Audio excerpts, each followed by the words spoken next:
चल हो जा शुरू।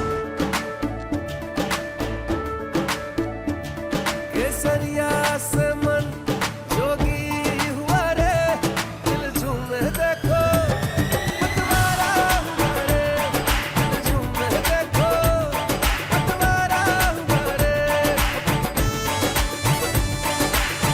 हर पल मनाओ केसरी त्योहार। विमल, बोलो जुबान केसरी। बैठक का मुख्य उद्देश्य है कि एक बार तमाम लोकसभा क्षेत्र के विधानसभाओं के बारे में सूचना इकट्ठा करें और उसके बाद फिर आगे की रणनीति तय करें। इसके अलावा इस बैठक का कोई और है नहीं। संसदीय दल का नेता भी चुना जा सकता है क्या इस ये बैठक में? मैंने जितना कहा कि इस बैठक का जो निहितार्थ है वो आपके सामने स्पष्ट कर दिया। आने वाले बिहार विधानसभा चुनाव को लेकर भी क्या सभी चर्चाएं हो सकती है? जब आप चर्चा करते हैं, लोकसभा का विश्लेषण करते हैं, विधानसभा वार करते हैं, तो क्या उसके लिए अलग से थोड़ी ही रणनीति बनेगी? वो उसी में मैं समझता हूं कि समाहित। अब एक और चीज है, सुना है कि हाईकोर्ट परीक्षा में तेजस्वी यादव का नाम सामने आ रहा है। किसने तेजस्वी यादव का नाम सामने आ दिया? विजय नहीं, ये मैं देखिए, देवेश ठाकुर, विजय सिन्हा जैसे लोग इस समाज में जहर घोल रहे हैं। कुशवाहा, यादव, मुसलमान, यदुवंशी, जिस तरह के शब्दों का उन्होंने इस्तेमाल किया, ये बहुत महंगा पड़ेगा। समाज में जहर नहीं घोलना चाहिए। सरकार आपकी, तंत्र आपका, मंत्र आपका, षड्यंत्र आपका। आप अनुसंधान करो ना, गोधरा में कौन बैठा हुआ है, पूरी की पूरी चीज की जांच हो। आपने नेट की परीक्षा कल कैंसिल की, सुना होगा। 25 लाख छात्र नीट से प्रभावित हुए हैं। वो परीक्षा कैंसिल होनी चाहिए। ये सीधा सा सवाल है।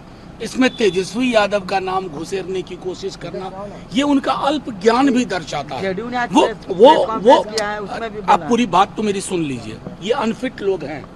सरकार नाम की कोई चीज नहीं है बिहार में, समझ गए? ऐसे लोग अगर इस प्रकार की चीज बोले, यादव, कुशवाहा, मुसलमान, पिछड़ा, अत्यंत पिछड़ा, सरकार में रहने लायक?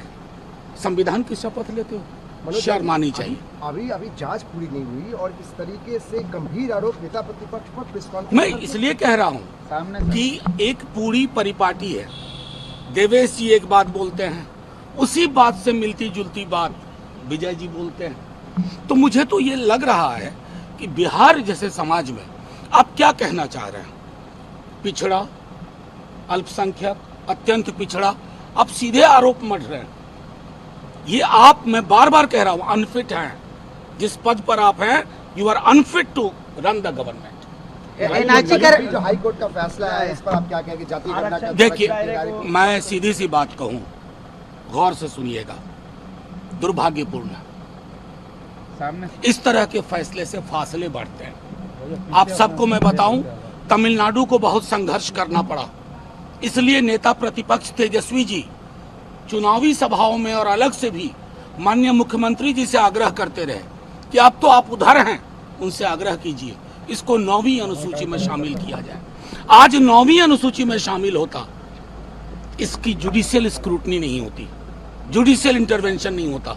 लेकिन मैं आपको बता रहा हूं, हमें पता है कि कौन लोग पिटिशनर हैं, उनकी सामाजिक पृष्ठभूमि क्या है, जातिगत जनगणना तक के लिए कौन लोग सुप्रीम कोर्ट में खड़े हुए थे। तमाम लोगों के बीजेपी से ताल्लुक थे। नहीं, मैं इसलिए कह रहा हूं कि माननीय मुख्यमंत्री जी और तब के उप मुख्यमंत्री जी इस बात को लेकर के बिल्कुल मुतमईन थे कि हमें ये करना है। अब गेंद नीतीश जी के पाले में है। माननीय मुख्यमंत्री जी, ये क्या हो रहा है? एक जो बिहार के हक में फैसला हुआ, उसमें कौन पिटिशनर लोग बने और आज नतीजा क्या है? लेकिन ये लड़ाई खत्म नहीं हुई। मैंने आपको कहा, तमिलनाडु को कई साल लगे थे लड़ करके। ये हासिल होगा क्योंकि ये संविधान सम्मत है, संविधान के इतर नहीं है। इंतजार करिए, एक कोर्ट ने फैसला दिया है, हम जाएंगे और साक्ष्य और सबूत के साथ और ऊपर की अदालत से आग्रह करेंगे। और ऊपर में जो एनडीए की सरकार, अब तो मोदी सरकार है नहीं, तो एनडीए की जो सरकार है, उनके जो तो दो कर्ता धर्ता है, मेन पिलर चंद्रबाबू नायडू और हमारे नीतीश जी। आप सुनिए ना, उन दोनों को कहेंगे कि हमारी ये मांग है, बिहार की मांग, आप केंद्र पे दबाव डलवाइए और ऊपर के कोर्ट से फैसला हमारे हक में होगा। सर एक चीज NHI के रजिस्टर में लिखा है मंत्री अभियुक्त के बगल में, तो मंत्री के नाम आए, लेकिन अब 2 दिन के बाद अब वो बोल रहे हैं आपके। मैंने प्रधानमंत्री मोदी जी और अमित शाह जी को एक व्यक्ति को सुना है 16 करोड़ रुपए दिए हैं, पता करिए।